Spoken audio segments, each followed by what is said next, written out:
Number 10. How long you hover before clicking. The click is never the first decision. The real decision happens in that tiny moment before it. When your finger freezes, your eyes stay fixed, and something inside you quietly negotiates risk, desire, and doubt. Most people think hesitation is weakness. It isn't. Hesitation is exposure. It reveals the secret conversation your mind has before action. Because when you hover too long before clicking, you are not just choosing content, you are choosing consequence. That pause can say many things. Sometimes it means curiosity collided with caution.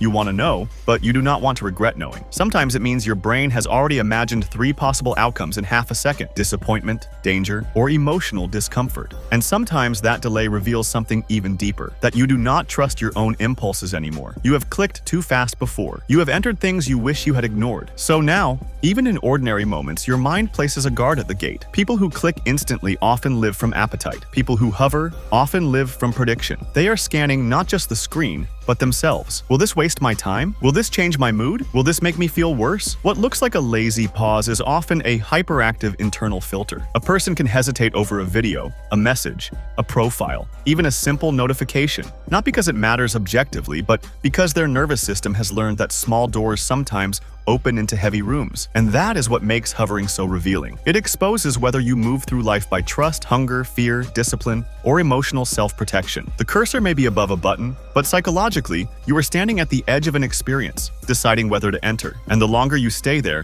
the more your hidden patterns begin to speak. Before every click, there is a confession. Most people just never notice they're making one. Number 9. The way you reread messages. Some people read a message once and move on. Others return to the same line again and again and again, as if the words might change if they stare long enough. But rereading is never just rereading. It is emotional investigation. It is the mind trying to detect what was said, what was meant, what was hidden, and what was accidentally revealed. A simple text becomes a crime scene, and every word starts feeling like evidence. When someone rereads messages, they are often not confused by language. They are unsettled by uncertainty. They are listening for tone inside silent text. They are trying to hear a voice that is not there. Was that sentence cold or just short? Was that reply honest or politely distant? Did that period mean calmness, annoyance, finality? The deeper truth is that rereading usually begins where emotional safety ends. The moment a message feels slightly unclear, the brain stops reading like a reader and starts reading like a survivor. And that is why two people can see the same message and feel completely different things. One sees information, the other sees possibility, danger, rejection, or longing. People who reread often carry a mind trained by inconsistency. They know that meaning is not always placed in the obvious part of a sentence. Sometimes the real meaning hides in what was not said, how fast the reply came, what word was avoided,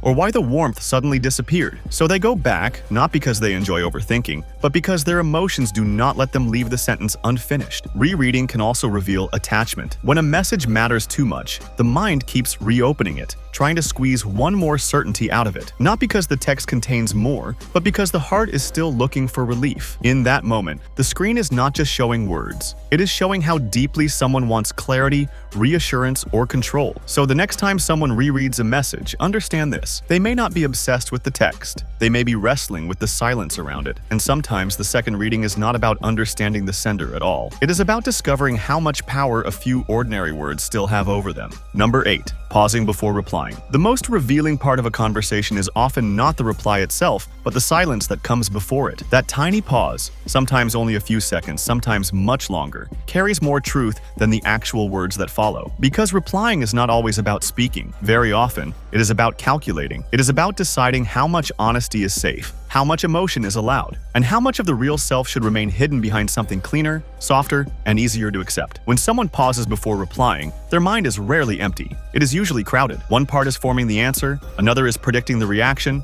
another is editing tone, and another is trying to protect dignity. In that brief gap, the brain runs through invisible questions. Should I say what I actually feel? Will this sound needy? Will this create conflict? Will I seem weak, rude, desperate, too cold, too eager? What looks like delay is often self-management under pressure. The message is being written not just for communication, but for survival inside the social world. That is why fast replies and delayed replies do not always mean what people assume. A quick response can come from comfort, confidence, or impulsiveness. A slow one can come from thoughtfulness, fear, emotional caution, or the burden of caring too much. Sometimes the pause exists because the person wants to be understood correctly. Sometimes it exists because they know that once words are sent, they cannot be taken back. And sometimes it exists because the truth inside them is far messier than the version they are willing to send. Pausing before replying also reveals relationship history. People who feel safe often answer from the center of themselves. People who have been misunderstood, judged, or emotionally punished learn to answer from a distance. They do not simply respond, they construct. They polish the sentence, remove the risky parts, soften the sharp edges, and try to send something that will not be used against them later. So the delay is not indecision. It is defense disguised as composure, and that is what makes the pause so powerful. It is the sound of a person negotiating between authenticity and protection, between what they feel and what the world can handle. Before the reply appears on the screen, an entire emotional struggle may have already ended. The message you receive is only the final version. The pause before it was the real conversation. Number 7. Scrolling speed patterns. You can learn a frightening amount about a person from the way they scroll, not from what they like, not from what they save, not even from what they stop on for a second, but from the rhythm of how their thumb moves when no one is watching. Because scrolling is not just a digital habit, it is emotional pacing. It is the visible speed of an invisible mind. Some people drift, some people hunt, some people escape, and some people scroll the way drowning people gasp, quickly, repeatedly, desperately, as if the next piece of content might finally change how they feel. Fast scrolling often looks casual, but it can reveal restlessness that goes far beyond boredom. It can mean the brain has become impatient with ordinary stimulation. Nothing lands deeply enough. Nothing stays long enough. The mind is no longer searching for meaning. It is searching for impact. A faster scroll can signal overstimulation, emotional avoidance, or a nervous system so used to novelty that stillness now feels unbearable. The thumb keeps moving because stopping would mean feeling, and feeling for many people has become heavier than distraction. Slow scrolling tells a different story. It can show curiosity, but it can also reveal caution. Some people move slowly not because they are calm, but because they are absorbing everything too intensely. They linger over expressions, sentences, faces, background details. Their brain does not skim. It collects. They are not just consuming content. They are measuring it against memory, mood, and meaning. For them, scrolling becomes less like passing time and more like quietly reading the temperature of the world. Then there are inconsistent scrollers. Fast, slow, stop, jump, return, pause, flick. This pattern often exposes inner conflict. Part of the mind wants to leave, another part wants to find something, and another part is too mentally scattered to know what it is even looking for. That broken rhythm can reflect anxiety, emotional fragmentation, or a mind that has forgotten how to settle into one thing without craving the next. It is not randomness, it is internal noise made visible through the hand. That is why scrolling speed matters more than people think. It is not just about attention span, it is about the relationship between the self and stimulation. Whether a person can stay, whether they need to flee, whether they trust quiet, whether they can tolerate emptiness between one image and the next. In the end, your thumb is not only moving through content, it is exposing the pace at which your inner world can bear reality. And that rhythm, more than words, tells the truth. Number 6. Rewatching the same clip. People think rewatching the same clip is a small habit, just a random repeat, just a moment of distraction. But it rarely is. When someone plays the same few seconds again and again, something deeper is happening. The mind is not simply entertained, it is circling. It has found a moment that touched a nerve, and now it returns to it like a tongue pressing against a sore tooth. Not to waste time, but to feel something more clearly or to understand why it felt so strong in the first place. Sometimes a person replays a clip because it gave them something rare, a feeling that arrived instantly and without effort, a line that hit too hard, a face that carried something familiar, a gesture that reminded them of a memory they cannot fully name. The replay becomes an attempt to catch the emotional lightning a second time, because the first time, it landed too fast. It passed through before the heart had time to study it. So they watch again, not because they missed it, but because they felt it too quickly to hold it. Other times, rewatching reveals unfinished processing. The brain senses meaning before it can explain it. Something in the clip disturbs, comforts, fascinates, or unsettles the viewer, and the replay is a quiet act of investigation. Why did that line stay with me? Why did that expression feel real? Why did that tiny moment make my chest tighten? Repetition becomes the mind's way of slowing down emotional impact so it can be examined piece by piece. The clip ends, but the inner reaction does not. So the finger taps replay, trying to turn a vague feeling into a readable one. There is also a lonely kind of rewatching, the kind people do when a clip gives them an emotion missing from their own life. Warmth, attention, certainty, beauty, recognition. They are not replaying content. They are revisiting access to a feeling they do not get enough of elsewhere. For a few seconds, the world inside the clip feels more emotionally precise than the world around them. So they return again and again, plus because repetition is sometimes the closest thing the mind has to staying near what moved it. And that is what makes this habit so revealing. Rewatching is rarely about the clip alone. It is about resonance, about the moments that slip past entertainment and go straight into memory, ache, desire, or identity. When someone replays the same scene, the real story is not on the screen anymore. The real story is the invisible reason they could not let it leave after only one viewing. Number 5. Eye movement during boredom. Boredom is one of the few states where the eyes begin telling the truth before the mouth does. When a person is bored, they do not just look around. Their gaze starts exposing the hidden structure of their mind. What it reaches for, what it avoids, what it still hopes to find even when nothing seems interesting. Because boredom is not empty, it is the moment when stimulation drops low enough for deeper patterns to rise to the surface, and the eyes, restless and automatic, become the first place those patterns leak out. Watch carefully, and you will notice that bored eyes rarely move at random. Some people scan constantly, jumping from object to object, unable to stay anywhere for more than a second. This kind of gaze often belongs to a mind that has grown dependent on interruption. Silence feels too still, too slow, too exposing. The eyes begin hunting for novelty the way a thirsty person looks for water. Not because anything in the room truly matters, but because the brain has lost its tolerance for unstimulated space. It would rather chase fragments than sit inside its own unoccupied thoughts. Other people do the opposite. Their eyes fix on one corner, one shadow, one meaningless detail, and stay there far too long. This can look calm from the outside, but often it is a doorway inward. Their attention is no longer on the room. It has turned inward and begun drifting through memories, imagined conversations, unfinished worries, private fantasies. In that kind of boredom, the world goes visually blurry because the real movement is happening inside. The eyes stop exploring the environment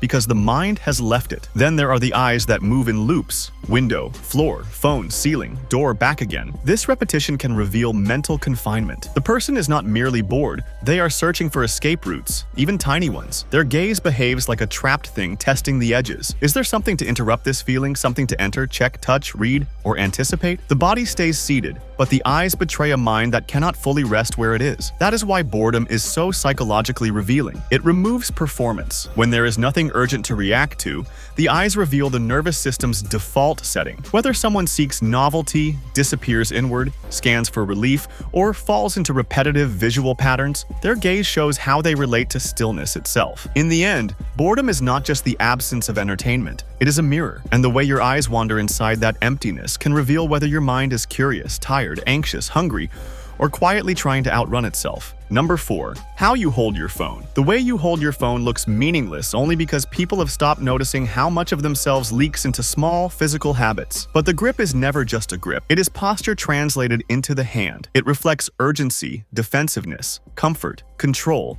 and even the emotional distance a person keeps from the world. Long before someone speaks, explains themselves, or reveals what kind of inner life they carry, the body has already begun confessing through tiny patterns. And one of the clearest is the way it holds the object it trusts more than almost anything else. Some people clutch their phone tightly, as if it might slip away the second they loosen their fingers. That grip often suggests more than habit. It can reveal a nervous system that stays slightly braced, slightly prepared, slightly unable to relax fully into the moment. The phone becomes less like a tool and more like a stabilizer, something to anchor the hands when the mind feels scattered, exposed, or overstimulated. In those moments, they are not only holding a device, they are holding access to distraction, reassurance, escape, proof, contact, control. Others hold it loosely, casually, almost carelessly, letting it balance in one hand as if it has no real power over them. Sometimes that reflects ease. Sometimes it reflects detachment. These are often people who do not merge with every notification or let every digital vibration enter their nervous system as an emergency. Their body says, even unconsciously, this is present,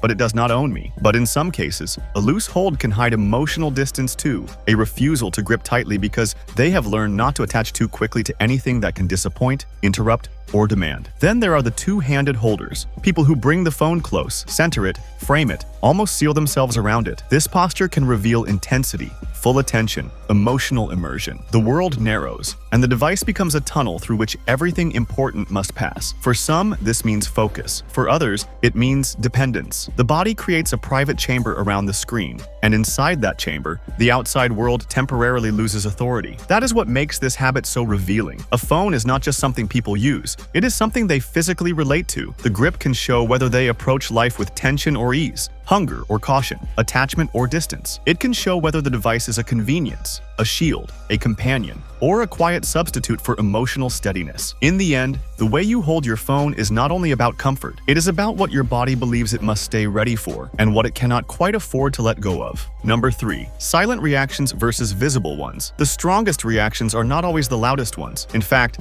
some of the deepest emotional responses happen so quietly that nobody notices them at all. No dramatic face, no big gesture, no immediate words, just a tiny shift in the eyes, a stillness in the jaw, a pause in the breathing, a silence that lasts half a second too long. And that is what makes silent reactions so revealing. They expose the emotions a person feels before social performance has time to shape them into something acceptable. Visible reactions are easier for the world to understand. Laugh, a frown, a widened gaze, a quick verbal response. These signals help people translate emotion into something public. They show what a person is willing to let the outside world witness. But silence is different. Silence often appears in the exact moment when emotion is too complex, too sharp, too personal, or too unexpected to be expressed immediately. The feeling lands, but the body does not know yet whether to reveal it, disguise it, or lock it away. So for a brief instant, the truth remains unspoken, and that instant can say everything. Some people react visibly because they are naturally expressive. Their inner world moves outward with little resistance. What they feel reaches the face quickly, almost honestly, before the mind can edit it. But others have learned to interrupt that process. Maybe they grew up in environments where visible emotion was mocked,